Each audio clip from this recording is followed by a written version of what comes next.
Ross sat on his bed, looking at the old and classical bedroom in a daze, but at the same time he couldn't figure it out. I really can't figure it out, because the person sitting on the bed at this time is a body without a head. He was surprised that he had lost his head, but he was still alive. Not only is he alive, but he can even see all the scenery around him. It's really confusing. Ross raised his hand, touched his neck, and even made a very normal sound. Rolling over and getting out of bed, Ross looked at himself in the mirror, wearing a dark blue pajamas, with a lot of blood on his body. The wound on his neck was neat, the blood had stopped, and the person who saw it was very quick, killed him in his sleep. The original owner of this body is really miserable. He seems to be the heir of a family. He was killed just after he became the mayor of this town. Ross, who has not yet figured out the situation, is very calm. The more he panics, the more likely he will make mistakes. Now that he is not dead in this situation, he must have some kind of golden finger on his body. So Ross closed his eyes and started sorting out the memory of this body. Although the head is gone, the remnant of the soul is still there. Soon he knew the name of this body, Los Arxum. Los Arxum. Loston was stunned for a moment, and then continued to integrate other memories. He suddenly found that all this was too familiar. In a similar parallel world, the mayor who was beheaded but not dead, isn't this a game that he hadn't designed yet? Before crossing, Ross designed an open-world full-style word game in his spare time. Based on the basic modules on the internet, he spent nearly half a year focusing on designing the core area of the entire world, named Akka. Muse Town. This is the core place mentioned many times in the Thulhu mythology, the source of massive evil legends, the place where witches live, the cursed town, the gathering place of cults and villain gangs, the strangest place in the world. This town is not only a chaotic and strange place of sin, but also incorporates a lot of settings of Yan'an Town in the curse of blood, such as blood wine that can make people crazy, such as some dungeon mazes with buried ancient ruins, all make this town is even more weird and dangerous. These memories suddenly made Ross tremble. As the designer of the town, he deeply knows how crazy and weird this town is. In his memory, he even saw the Innsmouth port, which he was familiar with, not far from here, and the remote town of Dunwich. The native inhabitants of the former are a group of mixed-race Murloc monsters, while the latter is the time when the son of the evil god descended 7 years ago. These three ghost places, centered on Arxum, are always filled with various curses and strange rumors, making countless people come here curiously, and then leave full of fear and madness, or die directly in here. But the game I designed has just started. I have only completed most of the settings for Arxum Town, and the outside of the town is still blank. Ross touched his head habitually, but found nothing. But since this place has developed into a whole new world, it means that everything in the blank has been filled by unknown forces. According to the memory of the original owner, this is a different world similar to the other side of the earth, but there are many differences. There are 2 moons in the sky, there are 3 continents in the world, and there are 3 great empires. Today's Arxum Town is located in the Roses Empire on the western continent, close to the Sacred Sea. It is a very remote hilly town. The overall level of science and technology in the world has come to the period of the Second Industrial Revolution. Electric energy has been popularized to a certain extent, and automobiles have become the standard for successful people. But the new world has not yet arrived, and the ancient old world has quietly made a comeback. In this world, the matter of the Innsmouth hybrid monsters has not been discovered, and there are even many people living in Arxum. On Sentinel Hill in Dunwich, 7 years have passed since the matter of the descendant of the evil god. It has been erased by an unknown force and disappeared from people's sight. Everything looks like a very peaceful and ordinary modern world. The ancestors of Los Arxum were the main builders of Arxum Town 300 years ago, and their family has been the manager of the town since then. I don't know if it's because of the poor mountains and rivers here, or because it's a gathering place for evil, and the Empire has seldom asked about this relatively remote and backward town. The Arksum family has been passed down from generation to generation, and finally something happened. Los Arksum, who had just succeeded the mayor for 3 days, was cut off in his sleep and taken away. The memory continued to go down, and Ross also discovered the incident about blood wine. In the small town of Arksum, people have quietly started substituting blood for alcohol since his father's mass prohibition a decade ago. And these blood alcohol made them feel better, and then they became completely addicted. At this time, Ross was the one who designed it by himself. He was beheaded but not dead. Arksum's hidden ultimate boss, the headless mayor. This time travel is really amazing. Reading www.yuyugonshu.com is really confusing. Ross touched his airhead. Let's study the problem at hand first. Although it's not uncomfortable without a head, it always feels a little weird. Although he was completely unaware of the situation outside the town, with his identity as the creator of the town, he had an incomparable understanding of the inside of the town today. Even the mayor's settings, abilities, etc., are well known to him. Los Arksum, a top student at Miskatonic University, Department of Classical Linguistics, graduated and prepared to travel to the capital of the empire. Because of his father's unexpected death, he was forced to succeed the mayor. In my design, his father participated in the birth of the descendant of the evil at Sentinel Hill in Dunwich 7 years ago, and was therefore contaminated. And to this day they are still offering sacrifices in secret. As the hidden ultimate boss, this person has a very powerful ability. In the setting, after he lost his head, his body mutated. After losing his mind and consciousness, he can extend infinitely, and can accommodate and analyze many countless non-human beings. Knowledge. He relied on this ability, held rituals constantly, obtained countless inhuman knowledge from various evil gods, and made Arksum into his crazy paradise. But it's time for players to enter 10 years later. The current timeline is 1930 on the bi-monthly calendar. This young man who is only 24 years old is not driven crazy by his strange form. But now, I need to get my head back first, and then gather the power of the entire town and put it in my own hands. He knows how complicated and strange the various forces in Arksum are now. After smoothing out the general idea, Ross turned around and pushed open the window to release the smell in the room. Then he rolled up his blood-stained sheets and put them aside. According to the design of my chronicle, the murderer who beheaded Los Arksum was the biggest gang in town, the Vanks gang. They were involved in the smuggling of blood and wine, and Los Arksum hated blood and wine. The blood alcohol ban was promulgated the day after he came to power. Just a Vanks gang, Ross doesn't care about anything. What he really cares about is his complicated design for this gang. This Vanks gang is a subordinate of the Rhodes Chamber of Commerce that controls the central area now, and the Rhodes Chamber of Commerce is an enemy country, a gang supported by the Augustus Empire Strategy Bureau, but the one who really controls everything in the Chamber of Commerce is the Hand of Chaos. A powerful cult. Arksum Town has a total of 9 areas, which are secretly controlled by 8 forces, which involve the secret intelligence offices of the 3 major empires, the struggle between imperial power and theocratic power, the sacrifices and battles of various cults, and the conflicts between extraordinary organizations. Interests. It's really a headache. These intricate power settings are designed to harm those players. I didn't expect to get myself involved in the end. Ross's heart was full of helplessness at this time. Although a little helpless, things still need to be dealt with now. After all, I am the mayor, and it is impossible to run out in this headless form. But, in the chronicle, the plot for the loss of Los Arksum's head here ends here, and I don't know where they took my head. Lost On was a little tired.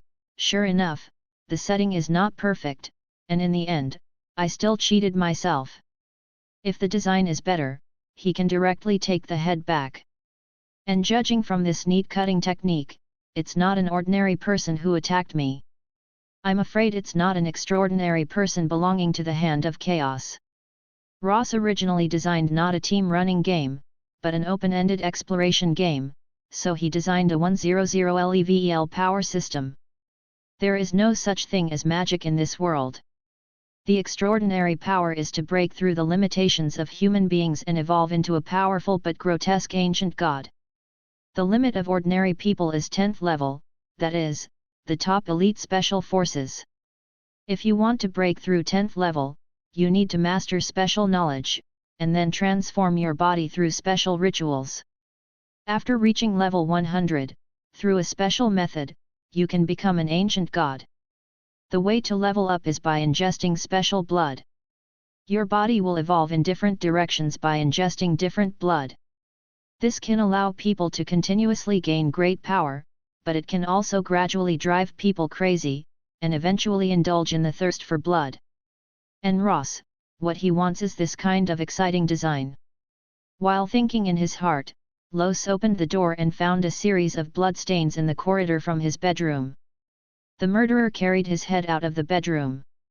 Going to the living room on the first floor, Ross saw signs of fighting, and then saw a human corpse. This is a gray-haired man. At this time, his face was smashed, blood splattered everywhere, and even his internal organs were dug out and thrown on the ground. The scene was very cruel.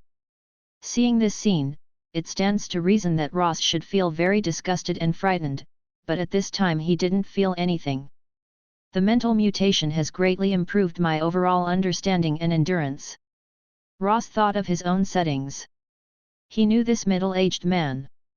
This is his personal housekeeper and the only servant in the old house, Carrington.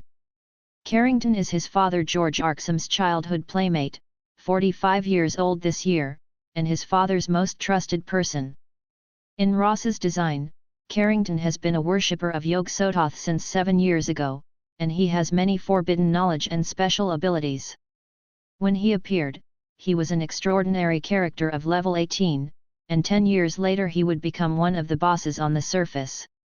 It can kill Carrington at level 18. The murderer is also injured. It seems that the level of the murderer is about level 20. Ross looked at the scene in detail and analyzed. Looking back at Carrington's body, although Ross has no feelings for him now, he also feels very cruel and uncomfortable.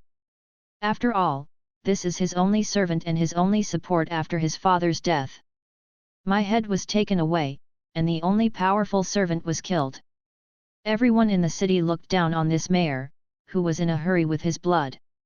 He was alone and surrounded by wolves. It was really a start. After a few seconds of contemplation, Ross turned and walked towards the inside of the house, where there was a downward staircase leading to the old basement. Ross's house is not big, it's just an old Tres villa. Due to the existence of taboo sacrifices, this family did not hire servants, and Carrington was in charge of the inside and outside, which made Ross very dissatisfied when he was a child, thinking that this was not a card. Walking down the stairs into the basement, such spare tools and bottles and jars are neatly placed inside. Ross skillfully pressed on a brick, and then a road leading to the bottom appeared. This is where the sacrifice and worship of Yog-Sothoth were made. Walking in along the passage, this is an underground space that is about 3 meters high and covers an area of 100 square meters. The space is made of high-quality stone, with 8 load-bearing pillars in the middle, which are very strong. There is an octagonal altar in the middle of the space. There is a door on the altar that looks very ordinary, and there is a key in front of the door. On the altar are now placed the flesh and blood of various beasts and some valuable mysterious materials. Since the start is mode, then you have to be aggressive. After coming here, reading www.yuyuganshu.com. Ross knelt directly on the ground and began to lower his head and recite the obscure and complicated summoning incantation. Hear my call. King of the endless void. Star mover. Solid foundation. Master of the earthquake. Terrible conqueror. The creator of pain. Destroyer. Glory winner. Sons of void and chaos. Guardian of the abyss. God of darkness. Lord of dimensions. Enigmatic wise man. Keeper of secrets. Lord of the labyrinth. The Master of Angles. God of Nighthawks. The Last Tip. Lord of the Door. Pathfinder. The Almighty Eternal Lord of the Beginning. Please come to me. With the chanting of the incantation, the quiet door began to agitate rapidly, as if something was about to overflow from the other side of the door. Ross got up and picked up the key, and opened the door with some excitement in his heart. In an instant, countless rays of light appeared from it like a starry sky, seeming to fill the entire underground space, and it seemed that it was just wrapping Ross in it. An indescribable terrifying will and gaze stared at this tiny human without a head. At this time, looking at this outer god, Ross not only did not have any fear, but was extremely calm. After all, the form of human beings is limited. The small head and brain of human beings limit our thinking and vision. That is to say, without a head, it is easier to think. Ross suddenly came to such a somewhat funny conclusion. At this time, the indescribable existence seemed to have a special interest in this weird young man. As a result, countless rays of light appeared and began to pour into him crazily. At this moment, Ross raised the key in his hand and shouted, "In that case, Yog-Sothoth. I'm not a human being. Pour all your knowledge on me." Time seems to have passed for a moment, and it seems to have passed for a long time. When Lost came back to his senses, everything had returned to normal, the sacrifices on the altar had disappeared, and even the door on the altar had been completely broken, and the only thing left was the silver-grey key in Ross's hand. At this time, Ross felt that countless strange knowledge had been added to his head, and this knowledge was completely at an extra-dimensional level. Compared with these kinds of knowledge, the most complex and mysterious knowledge of human beings is as simple and low-level as 1 + 1 = 2. Afterwards, there was a will that was constantly circling in his mind. This is not a voice, but a will that goes straight to the soul. Not bad. It's short but direct, and the content is concise, expressing Yog-Sothoth's optimism for Los Arxum, a crazy human being. Looking down at the silver-grey key in his hand, it flashed a hazy and unreal brilliance, wriggling and flickering like countless phantoms. This is the silver key, which can open space, and even the key of the soul. With it, you can communicate directly with Yog-Sothoth, and you can open that door at any time. At this point, the key belongs to Ross, because he managed to attract the attention of this being. The strange knowledge has suddenly increased a lot. Ross sighed after analyzing the knowledge he had obtained. These knowledges include how to transform humans into ghouls, change their own biological forms, the basic theory of human evolution methods, family anatomy, let humans evolve through blood. And in these strange knowledge, Ross also found relevant information about his current state. Through the new knowledge, Ross has a very detailed understanding of his current body. His father, George Arxum, began to secretly transform his son's body through evil sacrifices 5 years ago. Loss's body has been mutated. Coupled with the crazy installation of the knowledge of the evil god, the two combined, the mutation of Ross is even more terrifying. Using the knowledge just obtained to analyze it, Ross's body has now been separated from the category of human beings, and half of his feet have entered a more advanced biological form, that is, the form of an ancient god. With enough biological energy, Ross can change his body structure and shape at will, and can even directly abandon his human form to become a huge tentacle monster with abilities and will far beyond ordinary people. Combining the vast amount of knowledge I just acquired, I am now half an ancient god. Ross finally had a clear position on his current form. When I didn't receive knowledge infusion, my level was level 16, but now I'm level 85. How much knowledge did Yog-Sothoth infuse me? Ross was surprised for a while.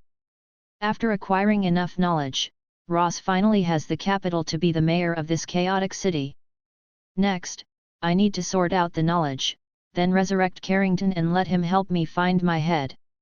After all, it's too ostentatious to run out without a head. The most important thing is to be fast. After all, he is the mayor. If he disappears for a long time, he will definitely attract attention. Then others run to his house and see a headless corpse running around, which would be troublesome. Returning to the living room from the secret room, Ross sat on the sofa and pondered briefly, and gained some very strange knowledge. Like how to transform a person into a strong ghoul. Answer: after killing this person, soak it in blood, add 10 kilograms of sugar, 40 kilograms of beef, 1 kilogram of moonstone, 1 kilogram of obsidian, and finally add a ghoul's skull, and simmer for 6 hours on high fire. Ross looked at this method with a bewildered look on his face. There is no principle or reason in it, but Ross knows that this method is absolutely effective. And another: how to make people have more powerful insights.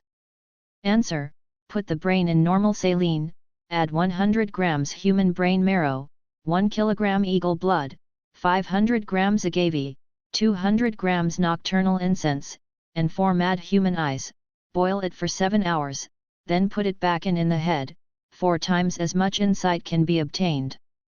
After reading this, Ross held his forehead, which he didn't have, which reminded him of a witch's line in a card game he played before: add a little poisonous mushroom, and add an old shoe heel.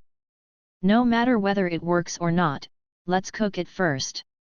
Is this the legendary outer god simmering in chaos? I have learned a lesson today. Of course, there is a lot of knowledge, except for all kinds of strange knowledge, a lot of knowledge is normal. For example, how do humans change their own body structure, how to change the genetic sequence, how to mutate or transform the body instantaneously. There is also some knowledge involving space transport, special materials, and even cosmic travel. But unfortunately, most of the knowledge does not have enough material. Because these are knowledge and methods, not an all-purpose wishing machine out of nothing. What he needs now is knowledge related to resurrection. After thinking about it for another 5 minutes, Ross found that there are many ways. For example, the ghoul transformation method just now is enough, but after the resurrection, Carrington became a ghoul. If Carrington doesn't like ghouls, there's a very cyberpunk way. Re-sew Carrington's body, install some parts in the body, and become a stitcher. Or simply give up the body and put his soul in another person's body. Carrington, which one do you like? Ross asked. Poor Carrington, lying on the cold ground, did not speak. I don't seem to like it either. Ross smiled. So Ross managed to find an excuse. Because these methods all require some materials, and now he has no ability to produce these materials. So in the end, Ross found a relatively convenient method: the power contained in the blood. That is, blood therapy, which has now been listed as taboo and illegal in the world. The blood therapy that people know is very backward and ignorant. Reading www.yuyugonshu.com. The blood therapy after the analysis of superdimensional knowledge can cure all human diseases by transfusion of blood. And if you have some blood special enough to revive the dead, blood therapy can do it too.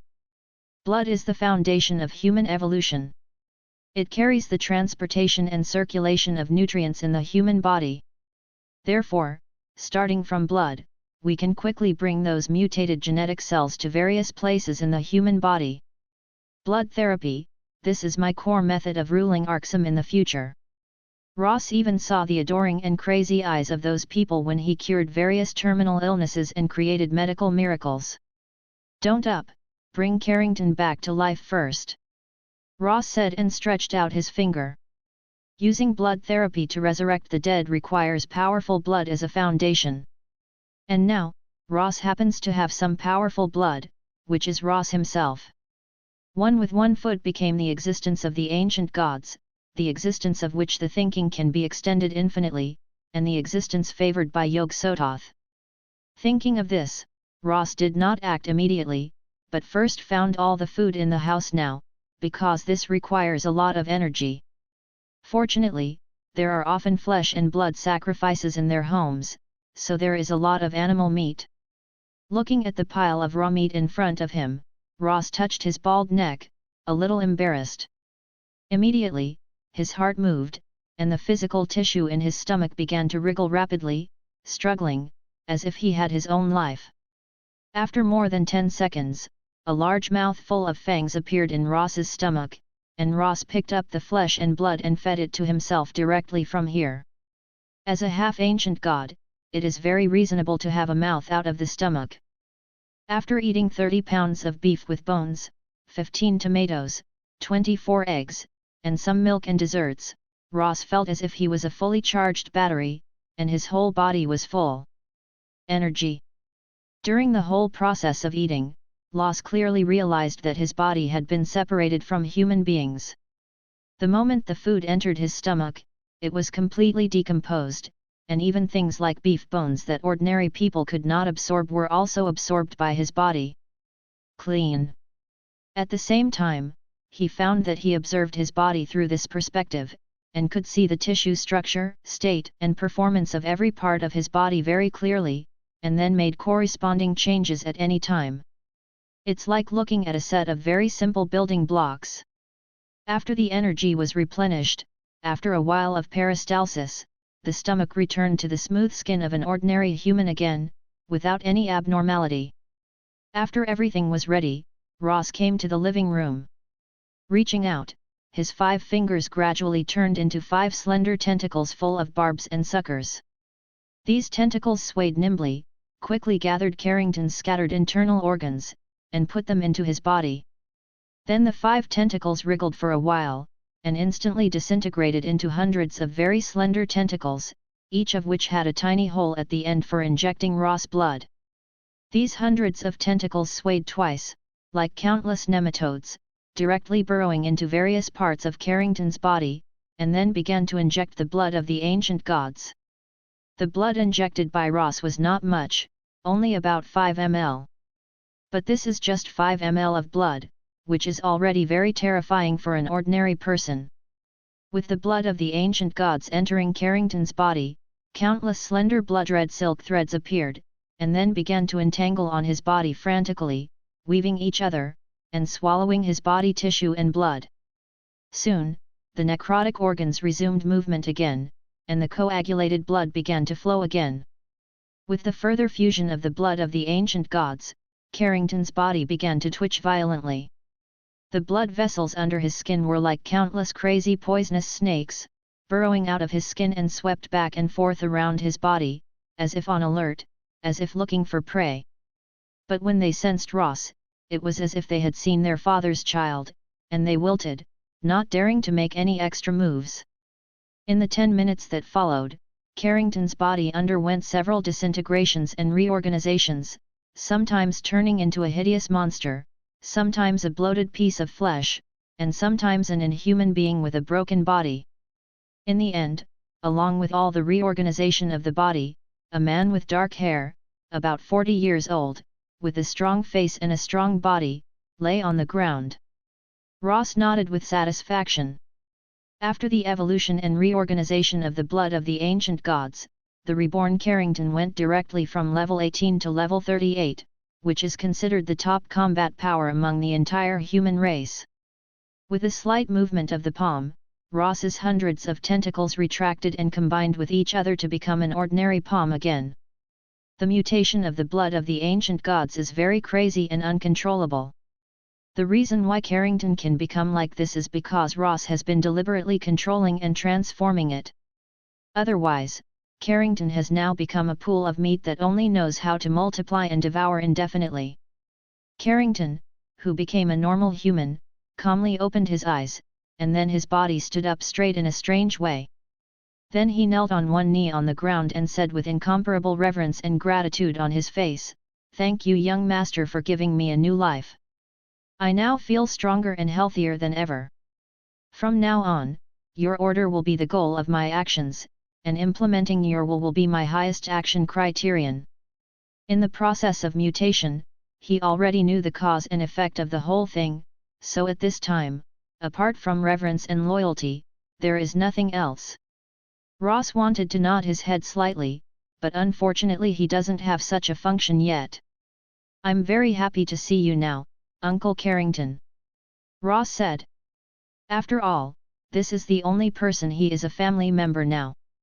Carrington was filled with warmth and happiness when he heard this familiar name. Master, you look like this, are you all right? Although Carrington knew that his young master was very powerful now, he lost his head after all, and it seemed that it really worried him. Although he had been in contact with the evil gods many times, he knew very well that even people who believed in other gods would die if they were killed. But the young master in front of him was killed but not dead. Do I look like I'm in trouble? Ross asked rhetorically. After pondering for a few seconds, Carrington said tentatively, you look like something very important. Ha ha ha. Ross's invisible head let out a brisk laugh. I have received special care. Now not only do I have no problems, but I feel that my mind has been liberated. And through the sacrifices in the basement, I gained a lot of knowledge.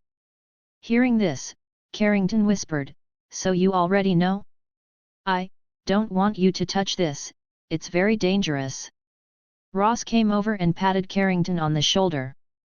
He was a cruel and crazy person, but his loyalty to the Arksum family was unquestionable. In the design of the final battle, during the fierce battle with the headless mayor, Carrington, who has been killed, will appear in the form of a soul, helping Los Arksum block the deadly attack and successfully transform it into the final stage. Ross didn't go into too much detail on this matter, and asked directly, who killed you, and then took my head? Mentioning this, Carrington's face turned gloomy instantly, and his eyes flashed with violent bloodthirsty light. He is a mad believer of the Hand of Chaos, he is called Crazy Heim, and he is the strongest of the Vanks gang today. Great fighting power. I've seen him a few times before. It's a disgusting guy. He has the habit of cannibalizing and collecting human heads. His whole body exudes a disgusting smell. Ross was a little surprised after hearing this, because in his design, there was no such character, or in other words, he did not make detailed settings in this regard. This is a complete world, and other places where I didn't design have been completely filled in naturally. Thinking of this, Ross said directly, Uncle Carrington, you now have the power to easily kill Crazy Heim, go find him, kill him, and take my head back. Hearing this, Carrington's muscles began to wriggle as if alive, highlighting his excitement and desire at this time. Master, now I only need an hour. Ross nodded with satisfaction, I'm waiting for your good news. Just as Carrington was about to turn away, he asked again, Master, what about the Vanks gang and the rest of the Hand of Chaos? Don't move for now, they are useful to me. Clear. Carrington left quickly, and Ross stood up and went to the study on the second floor. Now Arksum's situation is much more complicated than he originally designed, because many of the blanks he had no time to fill have been filled. There are many details and new relationships and existences that he doesn't know about. Now, his first priority is to gather intelligence. When he came to the study on the second floor, there was still an ashtray on the desk, some books on the shelf had not been put back in their original places, and there were traces left by his father George Arksum. Sitting casually on the Nanmu chair, Ross looked down at the municipal documents left here. On June 4, 1930, a coal mine was discovered on the north side. A week later, it was controlled by Danny Obanon of the Oban Gang. Several negotiations ended in failure.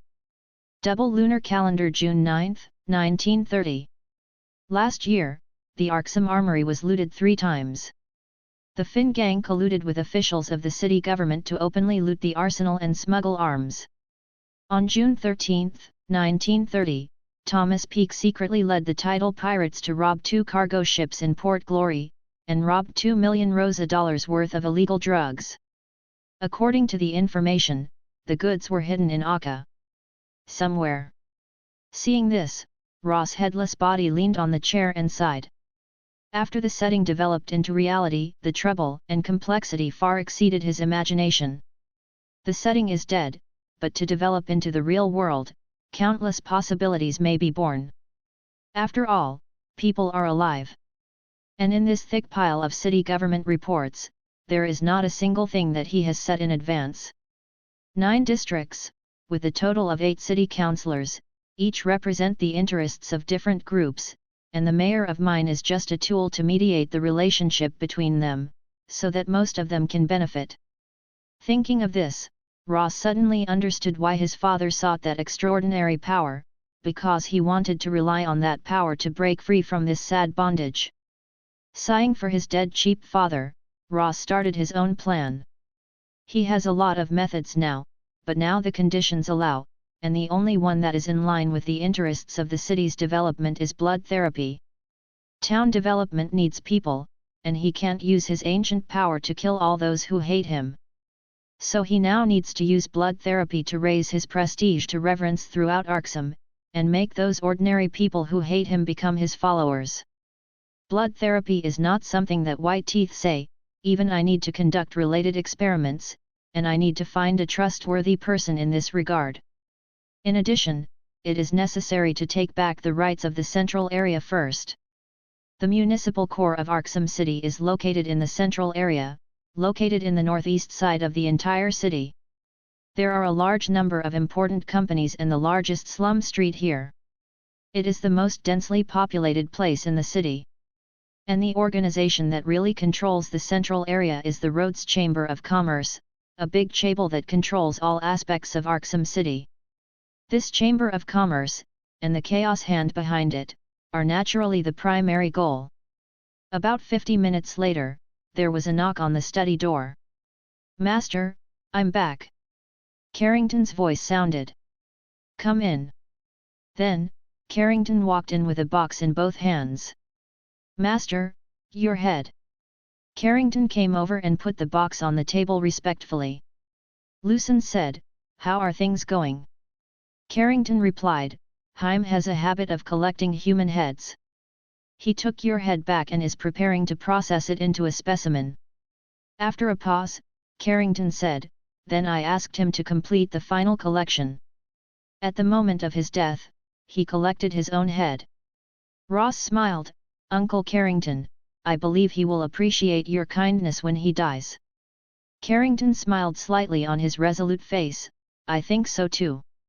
Carrington was very happy when he killed his enemy just now, and his whole body was very happy.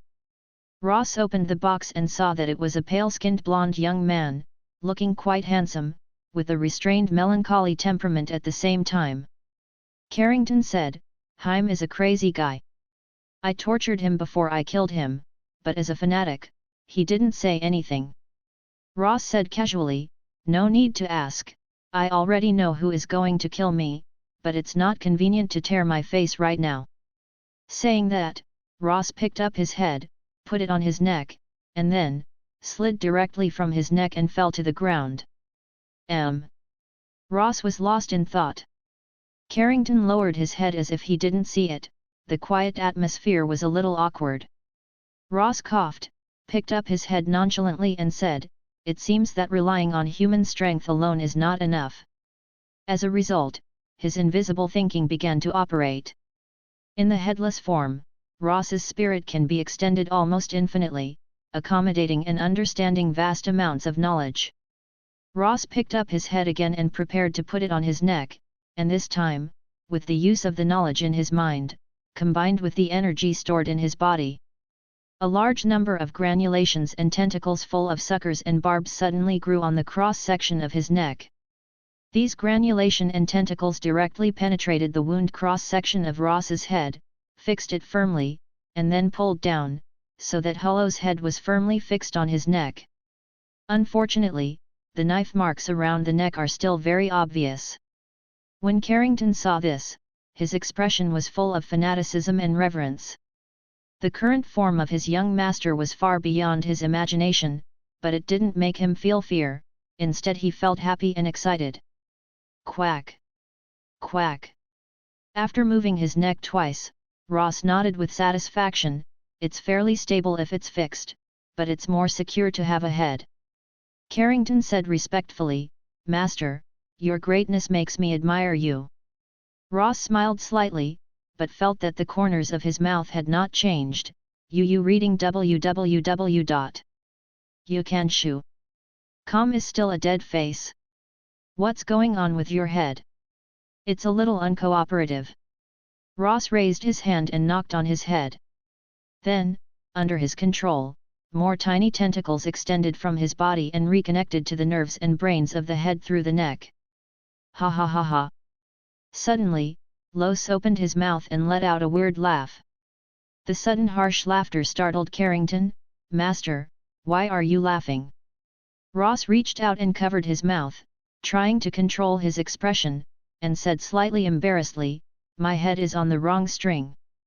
The nerves in the head and body are too complicated. Although he knows how to wire them through strange knowledge, there are too many and there are occasional mistakes. Carrington didn't know what it meant. He thought it was a more professional vocabulary. He felt very deep and advanced in his heart, but he didn't ask any more questions. After Ross could control the expression on his head, Carrington asked, Master, what do you need me to do next?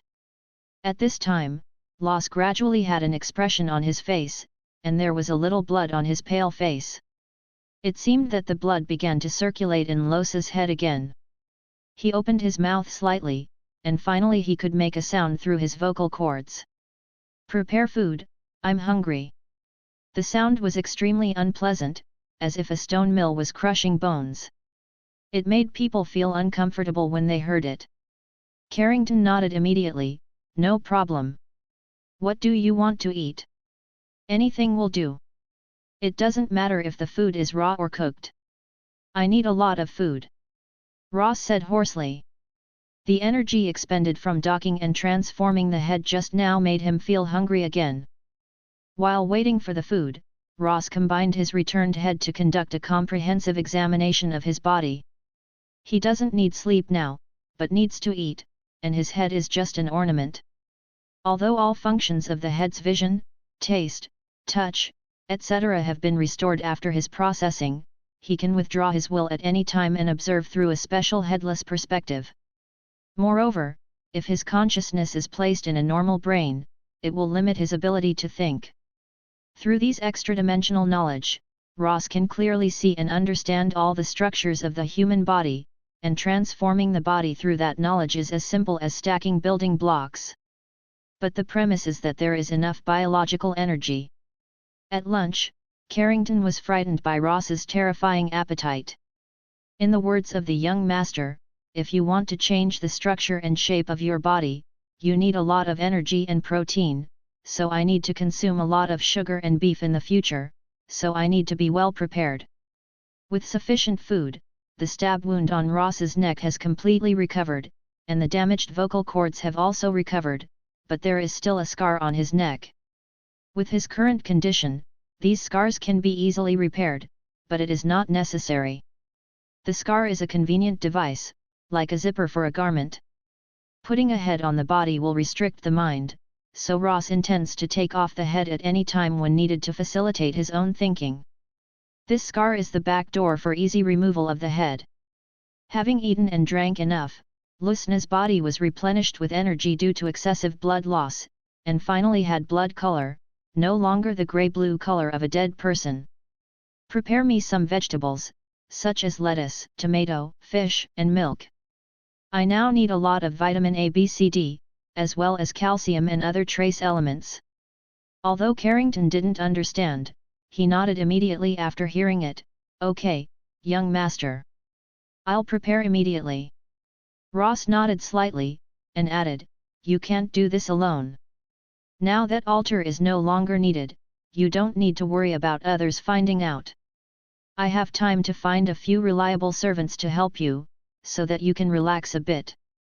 Carrington naturally understood the kindness of the young master, and said respectfully, okay, young master. After a pause, Carrington reminded, Master, the town has been chaotic in the past 2 years, and it is not easy to find a few reliable people. Ross smiled, don't worry, I have a way. He has already thought about the plan to control the central area and develop blood therapy, but before that, he needs to use his own blood therapy to subdue the foremost core and important subordinates. In the following hour, Ross added a large amount of vitamins and trace elements. Through the special headless perspective, he saw that his overall body level had been initially balanced, and nodded with satisfaction. "I'll adjust it slowly when I have time in the future." Saying that, he stood up and prepared to go to excretion, and then take a shower, because there were other things to do this afternoon. After taking care of personal hygiene, Ross combed his hair neatly and put on a decent black formal suit. He was quite satisfied with his appearance. Today, he can even change his appearance and posture at any time, comparable to the legendary faceless monster, but that will consume a lot of energy. At 1 o'clock in the afternoon, Ross went out. His home is located in the center of the 8 districts of Arxham Town, at number 200 Cowan Street, at the junction of Cowan Street and Peabody Avenue. The location is considered to be the edge of the entire town. Strictly speaking, the location of his home is not good. A block away, just 800 meters away, is the Arxham Sanatorium on the northern edge of the town, where a large number of crazy people are imprisoned.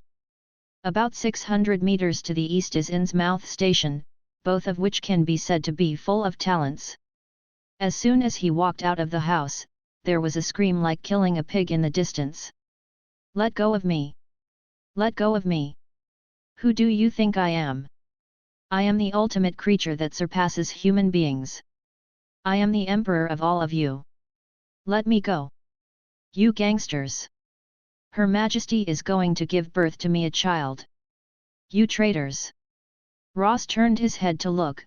A young man in a white patient uniform roared frantically, and several doctors in white coats pressed him to the ground, tied him tightly, and carried him back to the Arxham Sanatorium not far away. Ross followed the line of sight to the Arxham Sanatorium, which was 5 stories high and surrounded by high walls and iron gates. In his design, there were indeed many geniuses who went crazy because of contact with the ancient gods. "This is my precious talent pool in the future. Well, this Arxham Sanatorium can be rebuilt in the future, and modified into an extraordinary shelter to house some special things." Loos has already made plans for that place in his heart. He plans to go to a nursing home tomorrow. The main purpose of going out today is to go to the place where he works, the City Hall. The City Hall is not far from here. Go south along Peabody Avenue and cross 2 blocks. The buildings here are very dense, and the left side is a public square for citizens' activities. At this time, because there are not many people during working hours, only some children are running on it with simple toys. On the right next to his house is the Bee Restaurant. The desserts here are very delicious. Every time you pass by, you can smell the fragrant creamy smell. Loos swallowed his saliva. He needed a lot of energy, but now he has no resistance to desserts. Across the street from this dessert is the Arxham Court, which is also a temporary prison for prisoners whose sentences do not exceed 1 year. Across the road from the court is the City Hall. Just as he was passing by the intersection of City Hall, Ross heard a burst of gunfire in his ears, and looked west along Hyde Street, and found a heavily armed gang fighting with the guards. Missiles and grenades are everywhere, comparable to a blockbuster movie.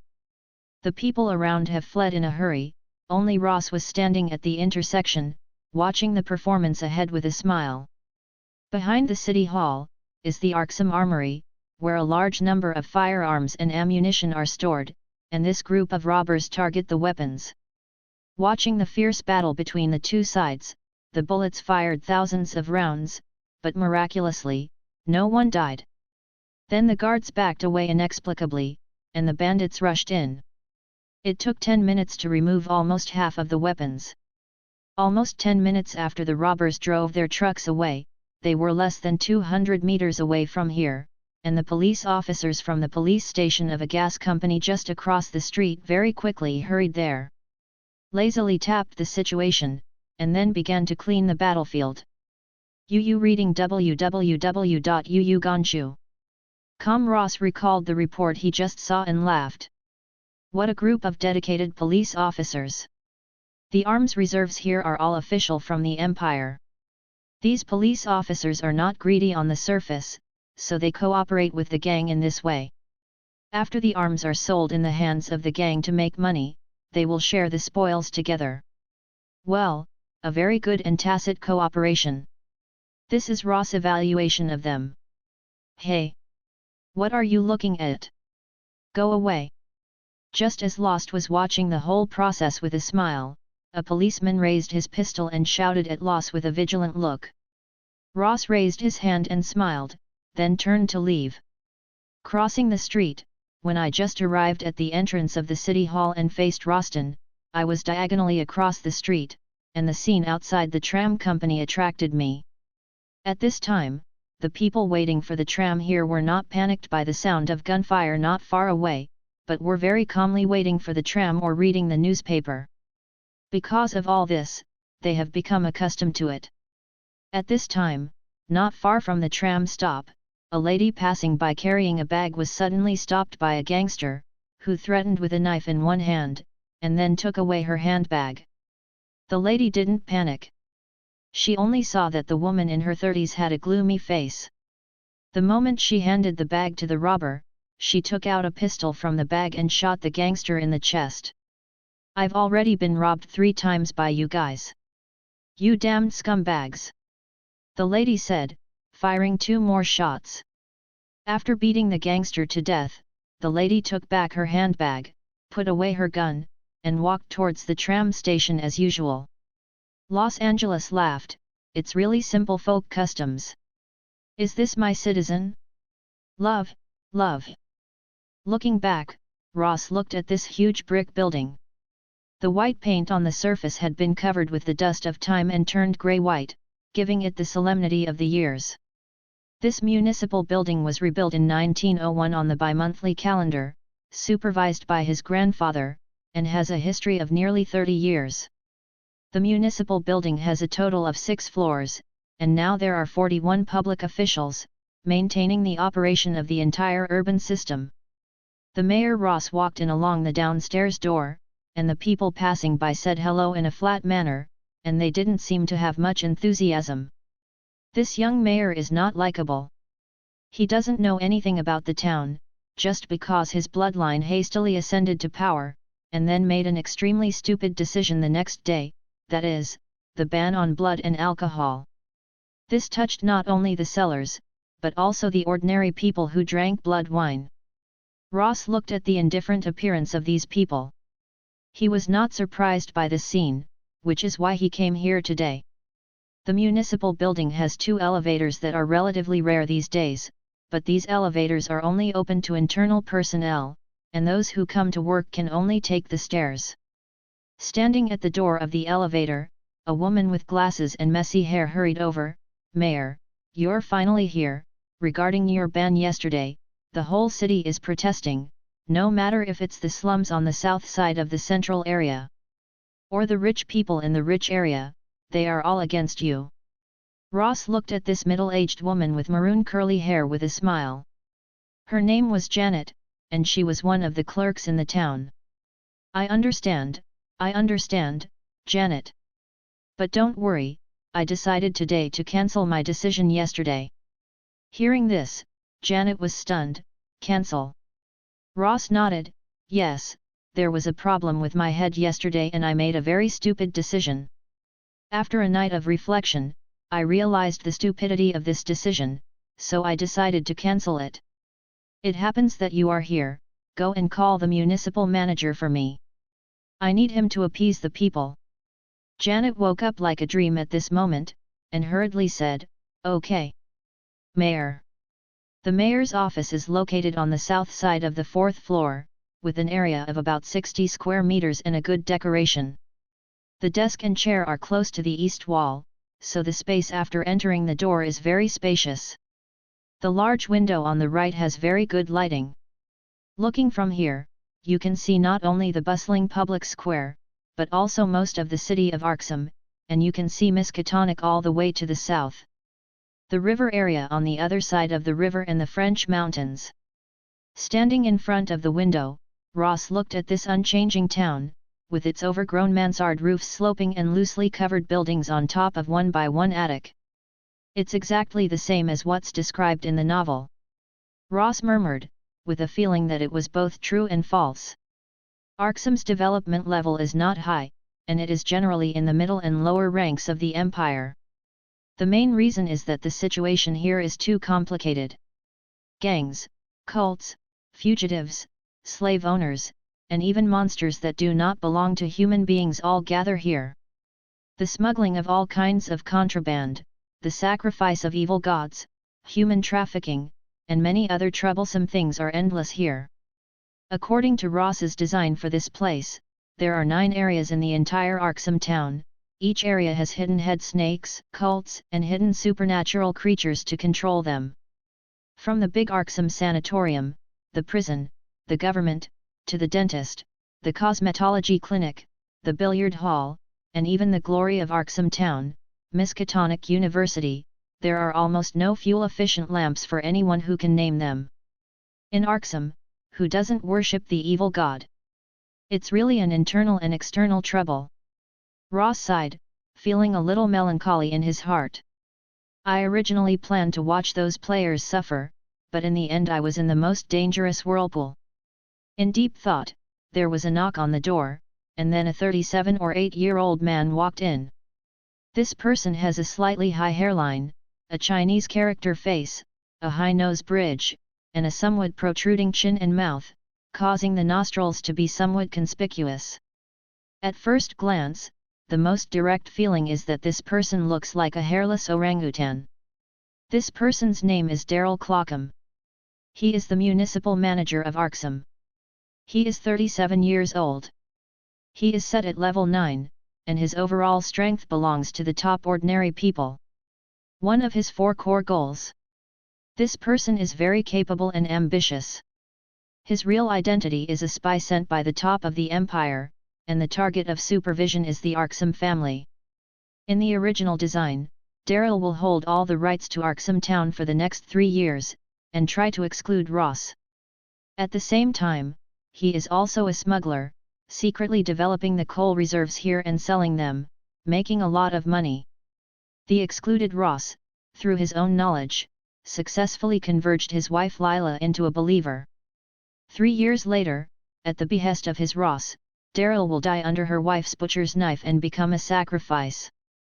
A member of. When he saw Daryl this time, Ross didn't plan to go the old way. He can be said to be a lonely man in this city now, and everyone is eyeing him, coveting his position and power. Since the town of Arxum is to be turned into its own paradise of order, it must have its own power and faithful servants. Today's Daryl fits his requirements very well. This man has a wide range of contacts in Arxum, as well as enough prestige, and has a good relationship with 8 city councillors. Except for some looking like an orangutan, others' conditions are good. Mayor, did you call me? Daryl didn't take Ross in his eyes, and didn't even bother to use you when he spoke. Perhaps in his eyes, this young student is not qualified to attract his attention. Ross smiled and looked at the orangutan. Looking at Daryl, my decision, Janet has told you already. Daryl nodded, if you have nothing else to do, I'll go to prepare first. The situation in the city is not optimistic now. Ross smiled and walked to the back of the desk, sat comfortably on the chair and said, no hurry, you sit down first. Daryl frowned slightly, Mayor, I'm very. Sit down. Ross interrupted him directly, with a special majesty in his tone that made Daryl tremble. He glanced at this young man who was despised by him, gradually became vigilant in his heart, and sat quietly opposite Ross. Ross leaned on the sofa at will, and asked with a smile, it's been almost 10 years since you came to Arxum. 2 months and 10 years, Daryl replied. Ross nodded and suddenly asked, what's your purpose here? Daryl's very sophisticated answer, naturally, it is to let the residents here live a better life, and at the same time help the mayor to manage better. By the way, when necessary, get rid of me. Ross asked lightly. Daryl heard the sudden acceleration of his heart, and asked without changing his face, Mayor, what does this mean? Ross picked up the pen in the pen holder and placed it in his hand. With a slight movement of his index finger, the pen began to flexibly rotate back and forth around Ross's thumb. Daryl was a little dazzled, and didn't understand why it didn't fall off. "Aren't you a spy sent by the Empire to monitor my Arksum family?" Ross asked casually. "You reading www.yuyugonshu.com?" Daryl was shocked for a while. This surveillance plan was very secretive. He knew no more than 10 people. Except for himself, all he knew were the senior personnel of their military intelligence department. How did this guy know? "Mayor, what are you talking about? I don't quite understand." Daryl replied calmly. Ross smiled. "It's nothing, I just want to confirm the situation, because what I do next will be a little crazy, and I don't want someone to stab me in the back." Speaking, Ross asked again, "Daryl, are you?" At this time, Ross's deep eyes were staring at him, and Daryl didn't know why he felt a huge pressure, as if this was a terrifying monster that might eat himself at any time. Unconsciously, sweat had flowed down his forehead to his cheeks, and then dripped onto his decent suit. After being silent for more than 10 seconds, Daryl's excellent mental quality overcame his fear, and answered calmly, "No." Hearing this, Los opened his mouth and showed a smile. At this time, the grinning boss seemed to be about to reach his ears. At the same time, it was full of evil intentions and a little crazy, like a monster grinning and laughing. This human. Seeing this smile, the hairs on Daryl's body exploded instantly, and he felt a tingling in his scalp. Instinctively, he wanted to directly pull out the gun and blow this guy's head. "Very well, Daryl, I believe in your quality. Since I'm my own, I plan to tell you my plan." Speaking, Ross showed his white teeth and said, "Blood wine is not enough. I think the opportunity to change Arksum's poverty is blood therapy. So I decided to implement blood therapy on a large scale, starting with the poor people in the central area." Hearing this news, Daryl first felt that the young man was crazy. Blood therapy? This can't be done. This is a technology that is banned by the Empire and the Church. It has no scientific basis and is illegal. You will only make more people die. Daryl stood up suddenly, righteous loudly speaking. There have been 2 large-scale plagues caused by blood therapy in history, and now everyone is afraid of it. Ross leaned on the back, looking at the excited Daryl and said casually, "There is no scientific basis, it is because people's barren thinking is not strong enough. The blood therapy that I have improved can not only save their lives, but also make them be strong enough. Daryl, are you willing to help me?" Daryl replied directly, "It's impossible. Not to mention me, the 8 city councillors will not agree." "Don't be in a hurry to refuse, I think you should listen to my plan first," Ross said with a smile. Daryl immediately refused, "No. Mayor, you better pay attention to your words and actions, or I will use the power of the committee to dismiss you." After speaking, he turned around and left. Looking at Daryl who was leaving, Ross suddenly asked, "How is your daughter lately? Her eyes seem to be out of sight, right?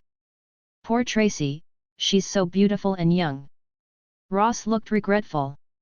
Daryl's body froze for a moment, he turned his head to stare at Ross, gritted his teeth and said, "If you dare to touch my daughter, I will definitely kill you." After speaking, he slammed the door and left. After Daryl left, Ross put his hands behind his head and sighed, "Sure enough, it's hard to tame a servant if you don't have enough prestige. Well, it's time to let my blood therapy go into action."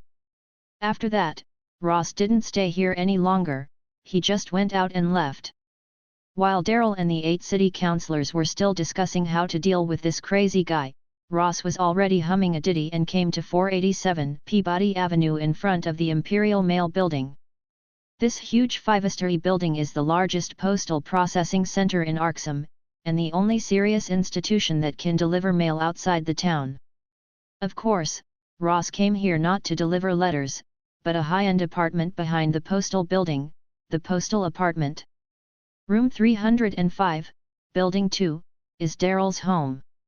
Daryl is a full-time municipal manager with an annual salary of 8,000 Rosa coins, which is a senior income in the entire Arxum. His wife, Lila Clockham, is a full-time housewife, and his daughter Tracy, who is 16 years old this year, is blind due to illness. The daughter's illness has added a lot of haze to this wealthy family. When Lila became a follower of Ross, it was because Ross promised to heal her daughter's eyes. Following the clean and tidy stairs to the door of 305, Ross adjusted his expression and rang the doorbell.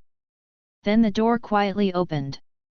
It was a well-maintained, pretty-looking blonde woman. Although she is a little older, she can still see the beauty of this woman when she was young. It is hard to imagine that an orangutan can marry such a beautiful wife.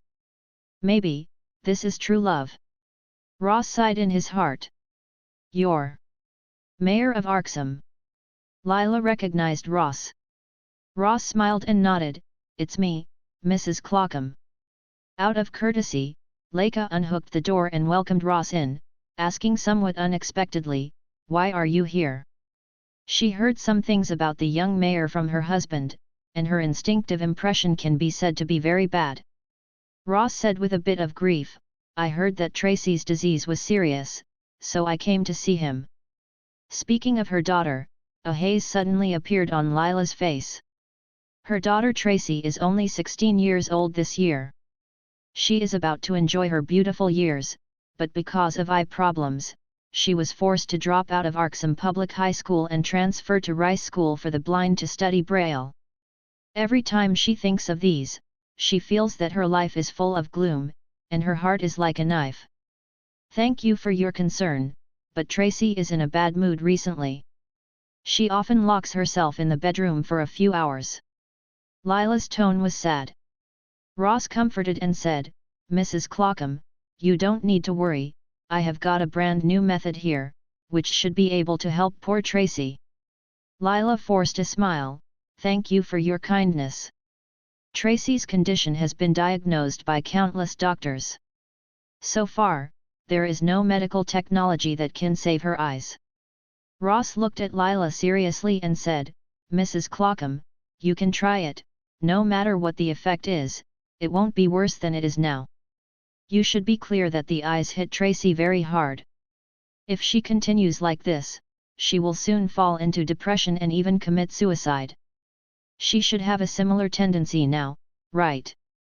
Hearing this, Lila's face became even more ugly at first, as if she was caught by Ross, then she pondered for a few seconds and asked tentatively, "May I ask what your method is?"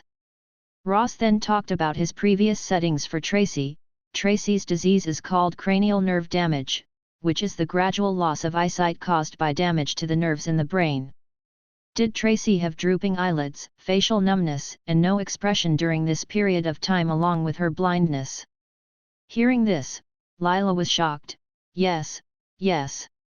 You have never seen Tracy, how did you know?"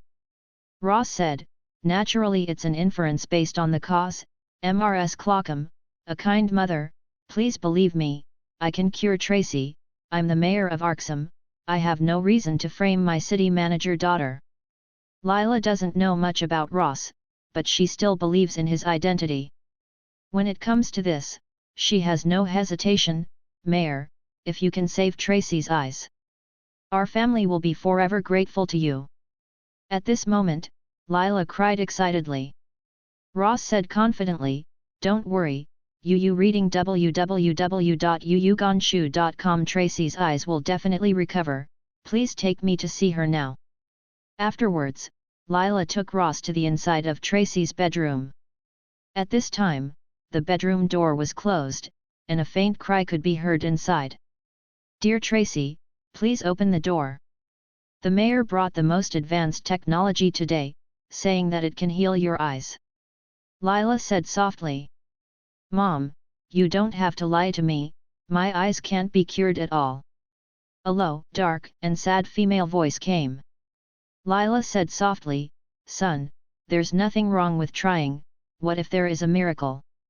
Mayor Arxum can clearly state your condition, saying that you have brain nerve damage, and he must be concerned about this disease. Very understanding.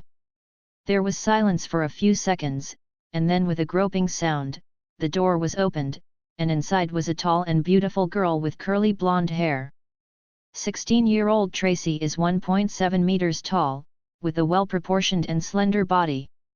Only her face is more like Daryl, and the rest of her body is perfectly inherited from her mother. Tracy has the typical large skeleton of a Westerner, and her face with soft edges and corners looks graceful. With her long blonde curly hair and green eyes, she is full of youthful vigor. The premise is that the eyes are normal. Her eyes no longer have the light, her eyelids are drooping, her eye circles are red, her face has no expression, and it is full of dullness and darkness. Seeing her daughter like this, Lila couldn't help crying. Ross looked at the beautiful girl and sighed, God is so cruel to let such a beautiful girl suffer like this. Then he changed the subject and said confidently, however, today we are going to break God's arrangement, beautiful Tracy, your eyes will be healed today. Ross's words carried strong agitation and excitement, and the mother and daughter even had some hope after hearing it. Madam, you need to wait outside the door for about half an hour. I need to be focused and quiet enough during the treatment, Ross said. Lila immediately said, okay. No problem. Then, he hurriedly turned around and closed the bedroom door, and hid in the living room, for fear of disturbing the doctor's visit. Ross helped Tracy to lie on the bed, and at this moment she could see that her pink pillow was already wet. You must be a handsome and sunny gentleman. Tracy, who sat down with Ross's hand, said in a hoarse voice. Her voice is very special, with a faint nasal tone, which sounds very cute. Ross smiled, no, I'm ugly, don't be scared when you see me later. Tracy didn't have high expectations and whispered, the premise is that it can be cured. Okay, beautiful Tracy, you need to lie on the bed now. Ross held her shoulders and laid her flat on the bed. How are you going to treat it? Tracy asked tentatively. Ross bent down and whispered in her ear, I'm afraid of being known by your mother, so I can only tell you this, okay? Tracy felt the hot air blowing against her ears, with an inexplicable comfort and excitement. Please say it. Tracy's face couldn't help but turn a little rosy. This is a taboo therapy called blood therapy. By giving you special blood, I will help you heal and repair the damaged nerves in the brain. Beyond the special abilities of ordinary people.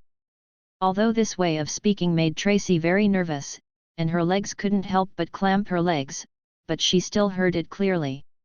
At this time, she doesn't care whether it is taboo or whether she has special abilities, she just wants to restore her eyes, even if she can pay any price. If you can heal my eyes, I will use my whole life to thank you for your kindness. Tracy said very sternly. Ross nodded with a smile, it might hurt a bit for a while, I hope you can hold it back.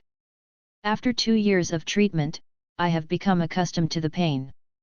Tracy Bellows imagined stronger. Very good, I like strong girls. Ross smiled and stretched out his hand. The next second, his index finger turned directly into a very smooth tentacle, and after fiddling with it twice, it turned into dozens of tiny tentacles. It is much easier to treat Tracy than to resurrect Carrington. Of course, his purpose is not just to cure this little girl. This is a good opportunity to gather loyal subordinates. My current body structure is similar to that of the ancient gods. I didn't expect to become a tentacle monster so quickly. Ross couldn't help sighing in his heart. Ross plans to inject Tracy with 1 ml of blood first, which is the limit her body can hold. After the injection, after being deliberately controlled and transformed by Ross, it will not only heal Tracy's eyes, but also make her take the first step towards an inhuman form. Here we go. I'm ready. Ross said, these dozens of tiny tentacles pierced directly into Tracy's brain along the pores of her forehead. During this process, Tracy felt dozens of long needles pierced into her brain, and the severe pain almost made her cry out. But her firm will made her endure it. Then she felt that these long needles were like dozens of soft bugs, constantly running and squirming in her mind. This feeling was very strange and terrifying. But her longing for both ends made her triumph over everything. What kind of needle did Mr. Mayer use? It feels really weird. I don't know how long this squirming feeling lasted, and then she felt dozens of strange energies appear in her brain. These strange energies have indescribable special powers. They first gathered in the brain, then quickly circulated throughout her body along the blood, and then were quickly absorbed by her body. This absorption process is incomparably wonderful, even an indescribable refreshing feeling. She feels like she is about to fly, her whole body can't help twitching and trembling, more than the feeling after she dreamed of spring, also violent and noticeable many times over. She didn't know how long it had passed, but she felt a lot of liquid flowing out of her eyes, and at the same time, her eyes that had been aching and uncomfortable had an indescribable coolness and relief. "All right, beautiful Tracy, you can open your eyes." The mayor's familiar voice sounded. Following the voice, she slowly opened her eyes. As those emerald eyes opened, she saw the ceiling that had been separated for a long time, the light bulbs above, and the sun beside the window.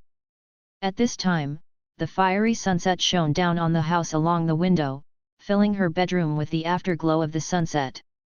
Her eyes gradually widened, and she felt the incredibleness of all this. At this moment, she felt like she was in a dream. "How is it?" The gentle voice, always with a faint smile, came.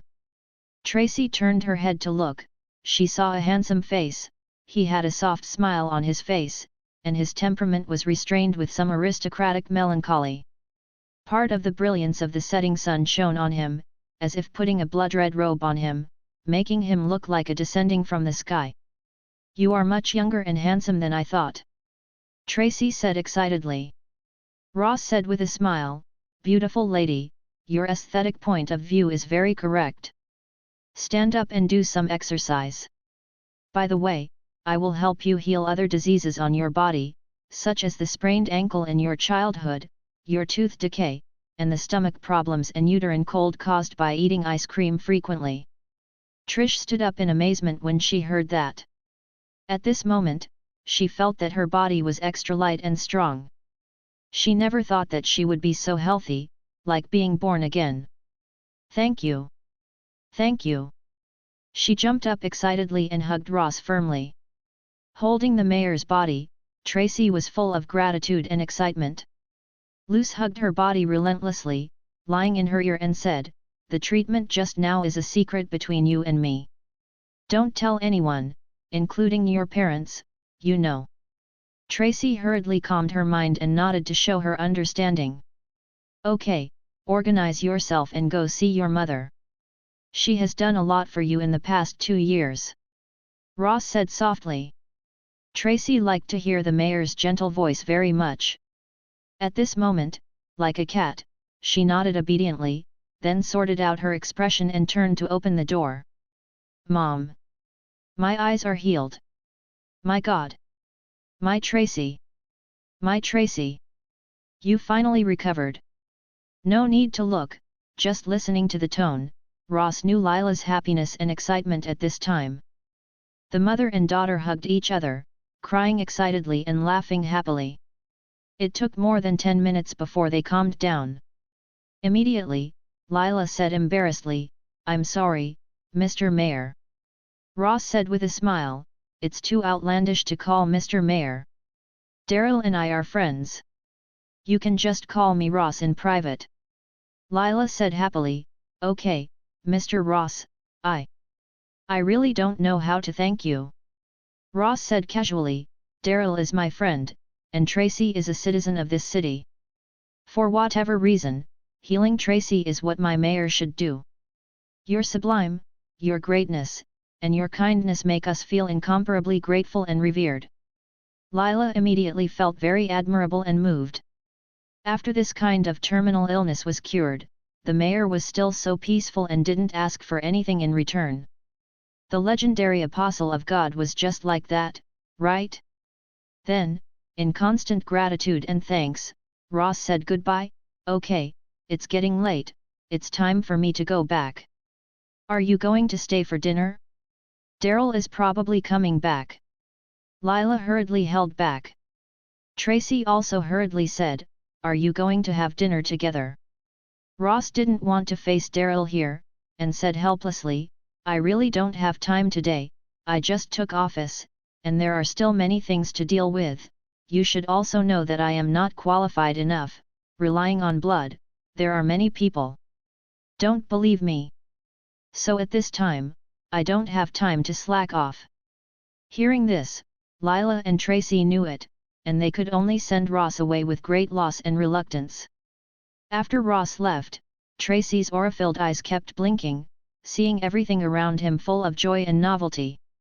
"Mom, Mr. Arksum is the greatest benefactor in my life. I don't allow anyone to speak ill of him. Those people with shallow vision have no idea about Mr. Arksum's greatness and kindness."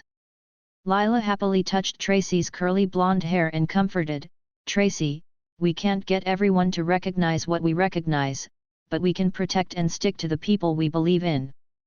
I believe that as long as Mayor Arksum is given some time, he can win praise and recognition from more people." Tracy nodded seriously, "It's inevitable, but during these times, the mayor also needs someone to help and maintain it. I want to be such a person." "My child, you are only 16 years old and you are only in high school. There are many things that you can't control. What do you want to eat today? I'll go and prepare. Today we have to celebrate." After hearing that, Tracy agreed, but she was thinking about how to repay her kindness. To this day, she still can't forget that when she had been blind for 2 years, when she just opened her eyes, she saw the figure of a handsome young man with a gentle smile and a sunset glow. She thought in her heart that such a figure, this generation will never forget. The city government, after a 4-hour meeting, for the first time in 10 years, he reached an unprecedented consensus with 8 city councillors, and set a policy to impeach Ross after going to work tomorrow. Returning to his home along the street, he still had a lot of worries in his heart. At that time, Ross' calmness and smile made him still feel lingering fears. Robbery. Near the corner of the public square, a lady screamed. "It's a pity that no one cares about this, even if the police station is located at 302 Amizatai Street, which is less than 200 meters away. This is the daily life in Arksum City today. The police all know how complicated the strengths of these little gangsters are. If they accidentally investigate too deeply, maybe at this time tomorrow, their bodies will be thrown in a dump in an alley." Daryl frowned slightly when he saw this, but he didn't care much, although he could easily subdue the robber. He didn't like this kind of atmosphere. Although he was a spy, he didn't have the righteousness of the police, but he still yearned for a relatively safe life. After all, he didn't want his wife and daughter to encounter this when they went out. When he was sent here 10 years ago, he was also in high spirits and wanted to use his own strength to rectify Arksum City. It's a pity that he completely underestimated this town. Now the passing of time has erased his edges and corners. Now he just wants to make money, earn enough money to leave here with his wife and daughter, and go to the capital of the empire to seek the best medical care. Technology. Thinking of this, he took a deep breath and strode home. Walking to the door of the house, he heard a burst of happy smiles and chatter coming from the door. He thought he had come to the wrong door. After all, his home had not been so lively for a long time. He looked up at the house number with white letters on a black background. It was indeed 305. At this time, the key also successfully opened the door. Just as Daryl opened the door, he saw his precious daughter Tracy standing at the door. Her face was no longer dull and gloomy, but full of youth and vigor. Her complexion was fair and ruddy, full of luster, her already dull golden curly hair regained the dazzling brightness of a few years ago, and the most important thing was her emerald-like green eyes, which were full of agility and divine light. Thump! The briefcase in his hand fell to the ground. Daryl opened his mouth wide, and the expression on his face was indescribably complicated, as if he saw a male orangutan who couldn't understand the scene. "Dad! Tracy stretched out her arms and hugged her father's body. My God! My God! God is above, what's going on? Daryl was indescribably excited at this time, tears could not help falling down, and his body kept shaking. Tracy said happily, Dad! My eyes have been cured. Daryl hugged his daughter and walked into the house. Yu reading www.yuyuganshu.com grabbed her shoulders with both hands and looked at her daughter's eyes carefully. With keen insight, he found that Tracy not only had good eyes, but also her whole body. The physical condition has been unprecedentedly changed. My God! Lila! Lila! What's going on? Dida appear? Daryl said excitedly. Leela, who came out of the kitchen, said, It's Mayor Arksum. He came here in the afternoon and healed Tracy's eyes in just 40 minutes. Hearing this, Daryl's expression suddenly froze, and panic and disbelief flashed in his just excited eyes. Who? He asked stiffly. Tracy said, It's the mayor of Arksum, Los Arksum, a kind and great person. Daryl heard this and felt his head explode. The joy and excitement just now turned into fear and coldness, like falling into an ice hole.